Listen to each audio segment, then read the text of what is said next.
I gotta say, things are looking up.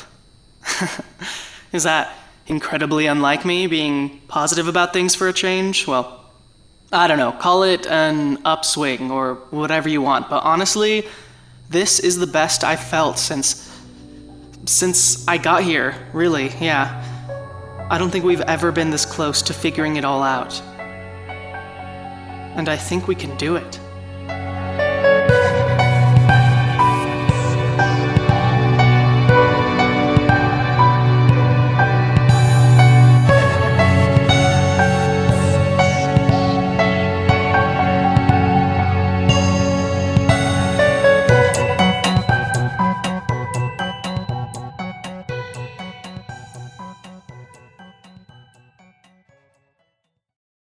I'm down here in the basement. I've been spending a lot of time down here ever since Hattie showed it to me. It's perfect, honestly. She's so right. It's peaceful here, don't have to worry about being judged by rich kids or about people overhearing me or Aidan. It finally feels like I have a place that I can come to record my thoughts without risking him walking in on me. Not that I've really been recording a lot this week. Most of my research into memory manipulation hasn't come up with anything useful. There's really no research at all past the mice tests. Nothing published, anyway. And there hasn't been much of note on the Aidan side of things either. I mean, he's been acting a little weird, but, whatever. It doesn't really matter. It doesn't seem detrimental to the case, so... Anyway, I figured this is a good time to take it up again. Hattie and I are meeting down here to discuss any progress we've made and where we want to go from here. She should be here any minute now. It's been really strange seeing her in class and studying with Aidan, knowing that we're in cahoots now and no one else knows. I keep catching myself trying to exchange glances and I try to make it seem like we don't really know each other, but obviously I'm not great at being inconspicuous. She's way better at it. You'd literally never even know she knew my name. Seeing the way she acts around professors and knowing what she's really like, it's impressive. And a little scary. Which is why we're keeping everything about us working together on the down low right now. We can use her reputation to get access to stuff we wouldn't be able to otherwise. It's honestly, I don't know, kind of disconcerting how quickly she can switch it on and off. Don't get me wrong, it feels nice having someone to work with on this, knowing for sure that this is real.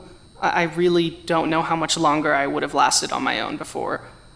But, I don't know, sometimes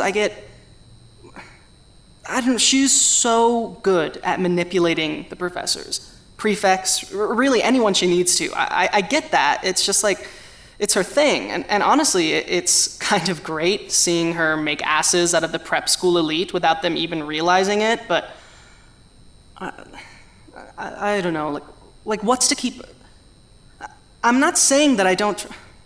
God, I don't know, I shouldn't even be talking about this right now. She's gonna be here any second, and besides, I'm excited. I needed help, and now I have it. I think we have some good leads to go off of, and I really want to hear what she has to say, too. Oh, hey. Oh, you're down here already. Yeah. Is that cool? Yeah, sure. I was just waiting upstairs for you for the past 10 minutes, and I didn't think you'd already be down here. Oh, yeah, well, I remembered the code, so... I've actually been spending a lot of time down here exploring and stuff. You're right, it's great down here. Yeah, cool. Well, we have an investigation to do, don't we?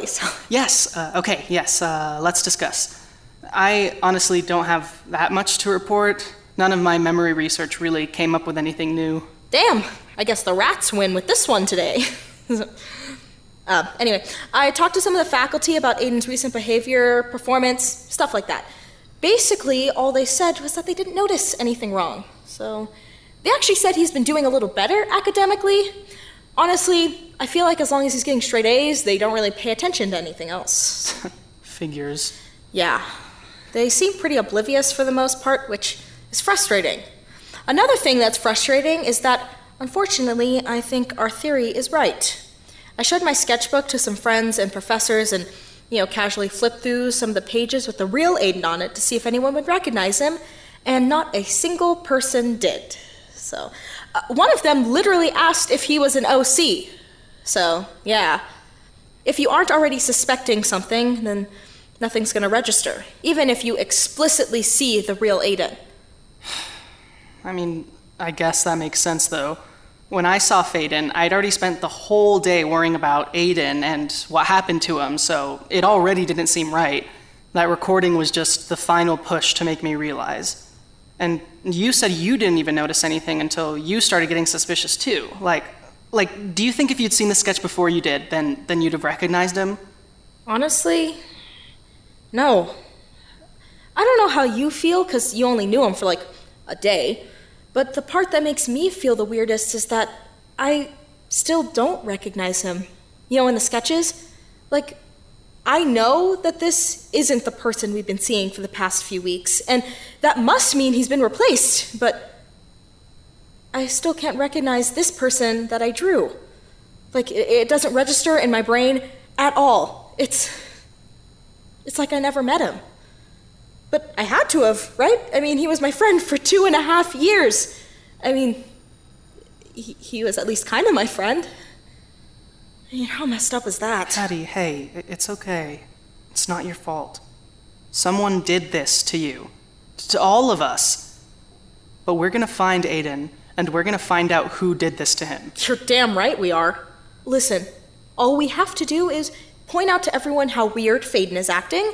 I mean, some people have already noticed. And then, once they're all suspicious enough, we can just show them your recording and my drawings, and then, bam, everyone will know. I mean... What, am I wrong? No, I'm just saying I already tried that, and everyone thought I was cuckoo bananas. Your words. And even if it did work, I don't know, I don't think most people would handle it well if they found out they've gotten their memories severely manipulated. Plus, we don't really have a ton of evidence to back us up. Maybe we could convince a couple people, but definitely not everyone. And going around saying we think my roommate has been kidnapped and the Aidan they think they know is actually a fake, that probably wouldn't be good for us. People will think we're cuckoo bananas, and the roommate replacement committee they'll whatever it is they do to stop us, and who knows what could happen to us then. Well, yeah, but I mean, you're just not thinking of... okay, you're right. God, I need some rum. Okay. Well, I'm gonna try to do some more research this weekend, and why don't we meet up again tomorrow? Yeah. I'm just gonna stay here for a while, so... I'll see you tomorrow. We can do this, Hattie. Yeah.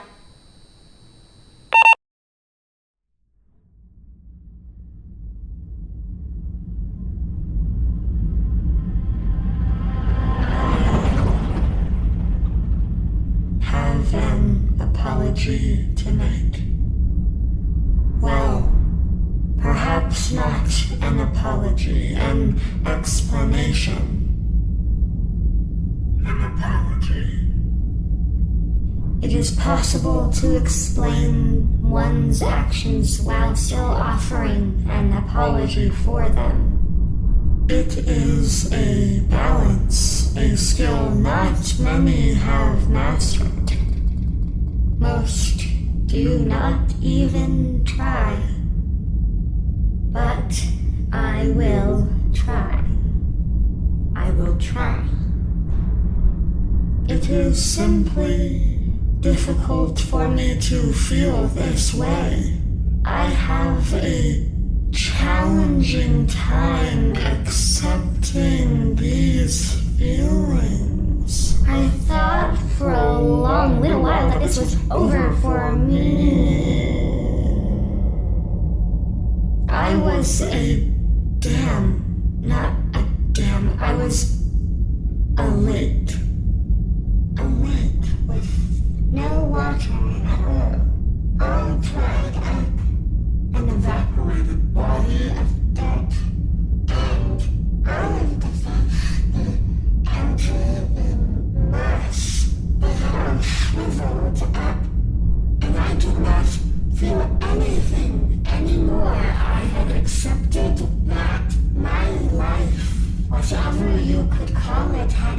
utterly transformed.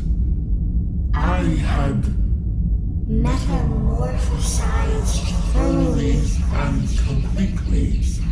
Or at least I had thought that I had. Now I know that this is not the case. While I had accepted this dried up lake, come to terms with it, never thought of looking back to the days when I was a thriving ecosystem. I was pulled without my say. And ever since this all has started, I feel rain. At first the drops were small, few and far between, but the longer it goes on, they are beginning to come down harder and harder, and the lake, it is being filled back up faster than I can control, and everything inside it, the fish, the algae, the moss, their life is revitalizing. And I do not know if I want it to. I don't know if I want everything to come rushing back like this, but more than ever I am feeling... and I cannot stop. And now, the longer it goes on, I am explaining, and I am apologizing, and that's the issue, isn't it? The longer I go on, the less control I have to stop. The more I try to make contact with their world, the more power it holds over me. That is what I am explaining. That is what I am apologizing for. I was supposed to visit him. Joaquin. The player on my side. I had every intention to do so, and yet I was frightened. After the auditorium and then the lab, I had only made contact twice, and yet I can feel the cold. Significantly more than I did before. Before, it was as if I had been pulled all at once, but only halfway. And the barrier, this veil that I am in, is still stood between only closer. But after slicing through the veil and making my way to that world, even temporarily, it's as if the veil is getting weaker. It is becoming easier for me to visit, but more difficult to keep those visits temporary. I fear the control is slipping from my hands. My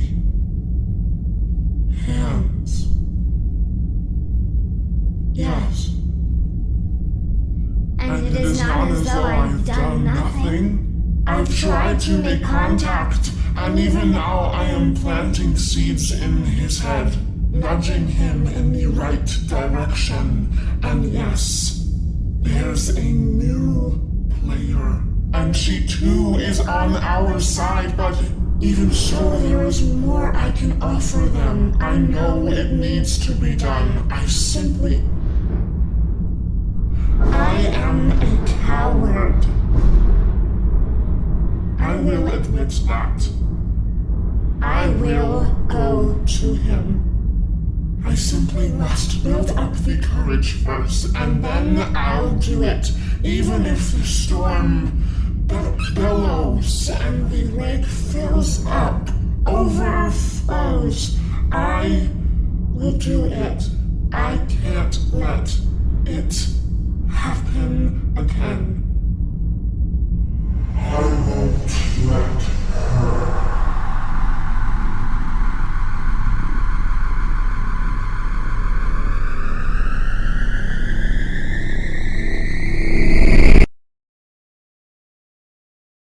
Okay, this is exciting. I looked more into that one doctor, a Dr. Rhoda Crowder. She's the one whose name I recognized in the memory paper a while ago, and God, I'm so glad I did. When I mentioned her before, I kind of felt like I was just grasping at straws, so I just let it go. But the idea just, popped into my head again, so I thought I would follow that instinct and look into her more. So, okay, I should wait until Hattie's here before I start talking about it. I don't know, I'm actually feeling like really excited right now. Like there's a pep in my step or whatever. This is good, okay? It's a good day. Sup? Oh, you're already here. Yep. All right, well, I have some big news. Oh, hell yeah. Look at us, Detective Squad. Hey, I've also got some news. Yeah? Oh, yeah. So, I know we were wondering if Delphic Peak faculty was involved, and I was thinking about how that custodian that searched your room didn't seem to be in on it, so I looked into that a little more. So, I TA for my Astra professor, and while I was helping set up for some conference thing that he's going to, I tried to see if I could get any information out of him. And, on God, he didn't know a thing. I kept hinting at things that he wouldn't pick up on without, knowing the whole Faden situation. Oh, sorry, I forgot where your equipment was because I feel like my memory has been wiped lately. Like the sneaky detective stuff. Wow. Look, I never said that I was subtle, but that just proves my point. I was being pretty obvious, and it literally went right over his head. I mean, he could have been a step ahead of me and playing everything off really well, but I mean, that idea it doesn't hold much water for me, And I'm still being pretty stealth about all of this. I mean, not even Faden knows that I'm in on it now. And I've made sure to be really careful about everything. So, if my professor was in on it, it would have taken him off guard when I started saying stuff like that, but didn't process for him at all. And all the other professors have been like that too. None of them seem like they're hiding anything. And Dr. Serrano, my Astro professor, he's on the presidential board.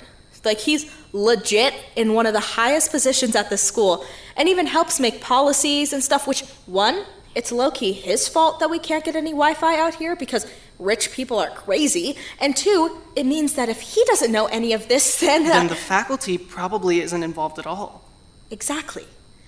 I know we were already suspecting some of them weren't in on this, but I'll be honest, I was kind of assuming this whole thing was some messed up experiment by Delphic Peak's top dogs. I assumed the school, in a broader sense, just had to be involved. So did I. Right?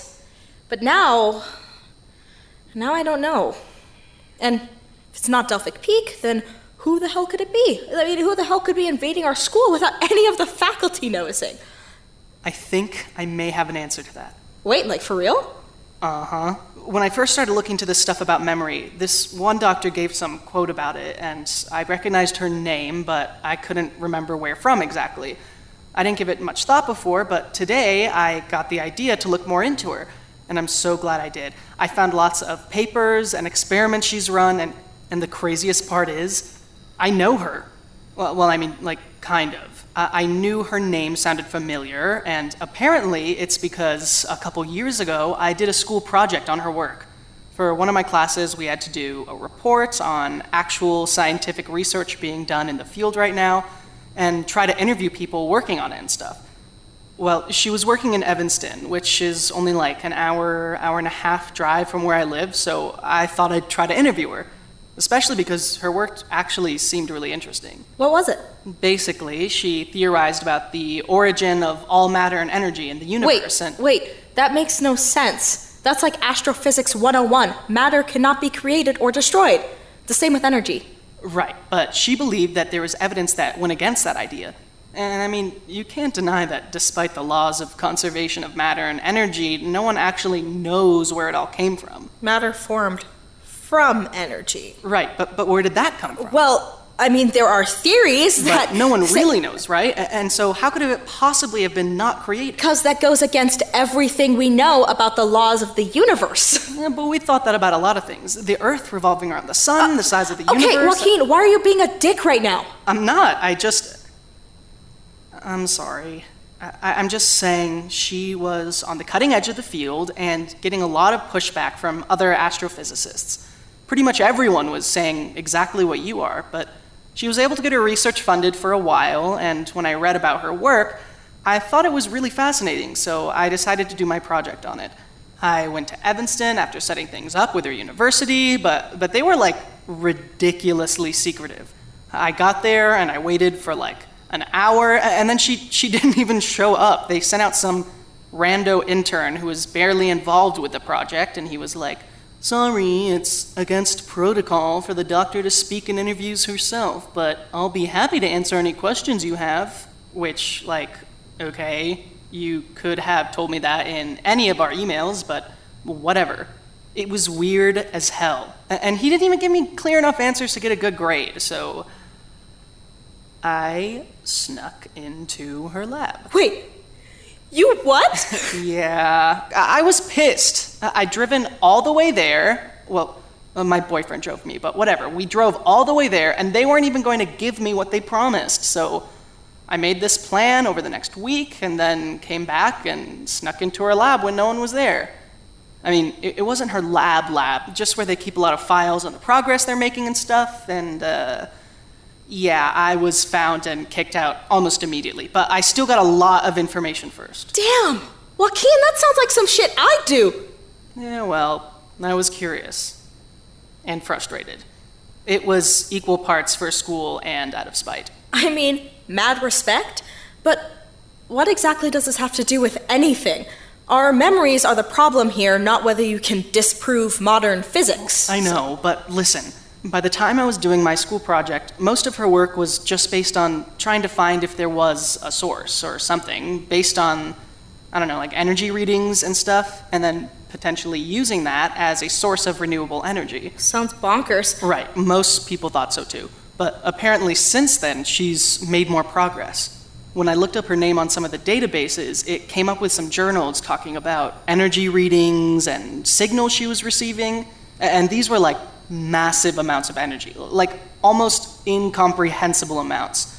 And this has a lot of implications, but the most important one in this case is exactly what we're looking for. She claimed that coming into contact with all of that energy could have a significant impact on the mind with emotions, physiology, and yeah, memory. According to her, it can really jumble up the way we remember things. It was just a side effect of her research, but she theorized that if you harnessed that, you could take control of it and actually apply it to test subjects. She even cited that same lab study with the mice, saying we might actually be able to alter memories and make subjects remember things completely differently from how they actually happened. It's exactly what we've been saying must be happening here. Oh my god, that's insane. But wait, it doesn't prove it though. I mean, why would she be here? Isn't she off doing her big, important research and stuff? Well, here's the thing. Pretty soon after that publication, they just kind of stopped. That was only a few months after I went to her lab, and I think she was sort of ostracized from the community. I mean, the only other place I could find her name any time after that was in a local newspaper article from Evanston. And all it said was she was terminated from her position after a, quote, failed experiment caused massive amounts of damage to one of the wings of the university. There was a photo. A whole building collapsed in on itself. It was awful. Apparently, someone even died. So she was fired, and I can't find her name anywhere after that. I know that's not proof, but I'm just saying she could be anywhere. And yeah, it could just all be a coincidence, but it just seems strange that I reported on her a few years ago, and now all of this stuff that seems tied to her work is happening here. There's some connection. I just can't figure out what. Damn. Did you check all of the databases? Yeah, I literally typed Dr. Rhoda Crowder into every single search. Wait. Dr. Rhoda her name is Dr. Rhoda Crowder? Yes.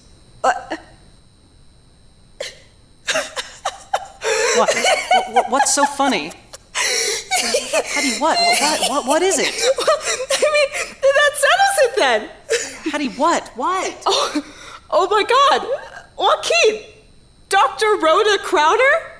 She's the headmaster of this school. Wait, what? Yeah, they always advertise how she's some, successful scientist.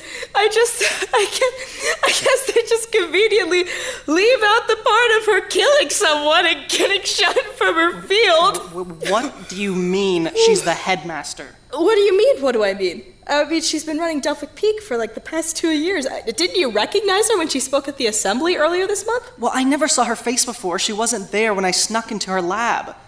And look, I wasn't in a good place at that assembly, okay? I wasn't really paying attention. Whatever. I guess at least now we know that she's the one behind all this then. I mean, beyond a shadow of a doubt. And just when we thought we figured out that faculty wasn't even involved. Well, I mean, they still might not be. Dr. Crowder's always been kind of separate from the rest of the faculty. She's only been here for a couple years, and it seems like most of them don't really like her. I don't know. She kind of seems to live in a different world from all of them. I wouldn't be surprised if she were running some crazy scheme like this without any of them knowing. I just,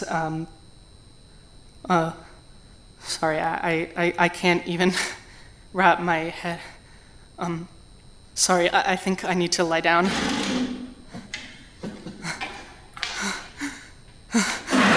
Whoa. Whoa, are you okay?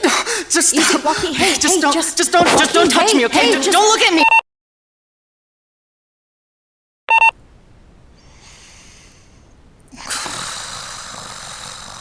Oh, God, I am embarrassed.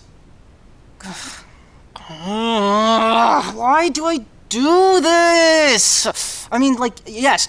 Holy shit, revelation of the century just happened. But God, I'm just so dramatic. Ugh. Whatever. I just had a bit of a panic, and Hattie tried to help, but I just pushed her away. Like I always do. With everyone. Or nearly everyone.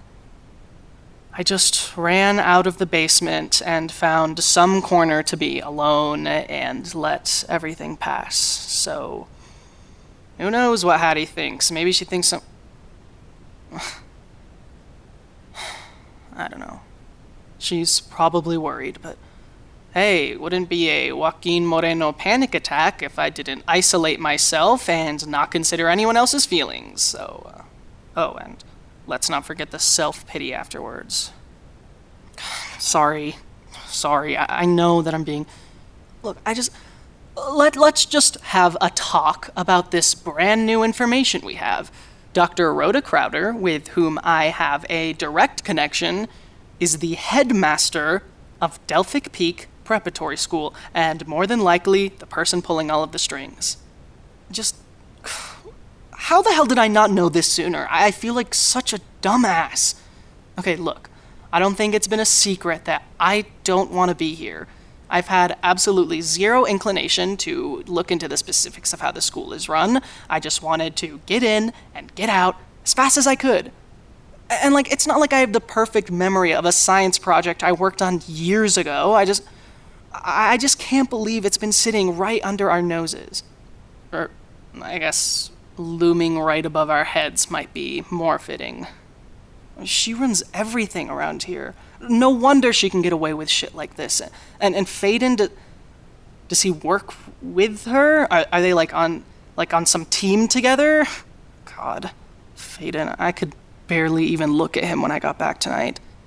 And he's been acting weird lately too. I guess he's actually been less weird, which for him is really weird. Does that make any sense? Well, he's been having a lot of mood swings, but for the most part, he's been a lot less high-strung, which is good, I guess. Like he's not keeping everything on such a strict schedule, lights out and all that. Oh my God, tonight, he said he's even going to a party. And lights out was supposed to be 20 minutes ago. I'm recording in my dorm right now. He said he was leaving, and I was like, What, your study group is meeting this late, and he stopped dead in his tracks and said he was actually going to a party. And he said it like he was, I don't know, embarrassed? Like he got caught with his hand in a cookie jar. And he was all nervous, but I was just like, cool, man, have fun. So, good for Aidan for actually being a teenager for once, I guess. I don't know, his mood's been all over the place the past couple weeks.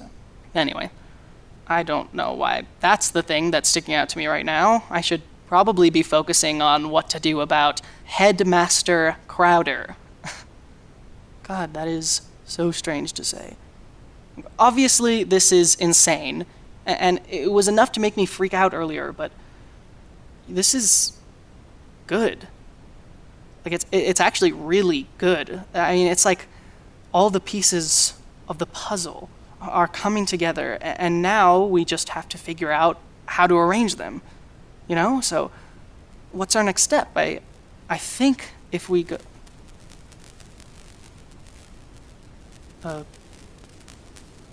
Aidan? Is that you? What the... Hey, who? Jesus! Joaquin! Joaquin, listen, just listen. I know this is frightening. I wish there were a better way to do this, but you must listen to me. I can't hold this much longer. What the fuck? Well, what are you? We need to find Aidan. They have him. He's alive. Aidan? They're keeping him in the administrative building. She'll try to stop you, but you must go to him. Who are you? How do you know about all of You this? can't let her do it again. What?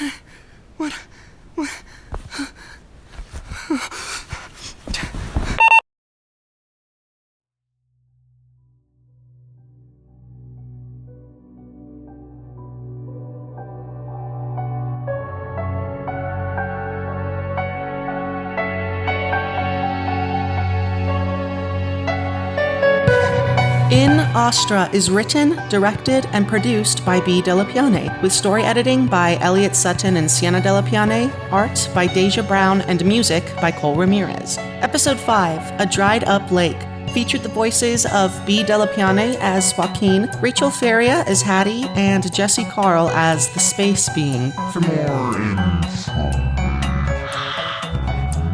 visit our website inastrapodcast.podbean.com. So, like, Joaquin knows about the... Like, the Space Boys just showed it? Like, they just... And I'm... Okay, damn. Alright. Be sure to subscribe on whatever platform you're listening so you can hear new episodes of In Astra every Saturday. If you haven't left a review yet, please consider doing so. And tell your friends about the show. Reviews and word of mouth are essential for new podcasts like this one. You can find us on Twitter, Instagram, Facebook, and Tumblr, all at In Astra Podcast, and talk about the show online using the hashtag InAstraPod. If you've listened this far, tweet or comment at us saying, I don't know. I feel like it was pretty obvious that the headmaster was behind all this, right? Like, it's not that much of a revelation. Like, am I being a dick? No, I don't know. I just feel like it was... Oh my god, you guys, I wrote all of these at like 4 a.m, like 3 months ago. I do not remember writing this. It'll be our little inside joke. Thank you so much for listening, and we'll see you next week. Until then, stay warm. It's cold in space.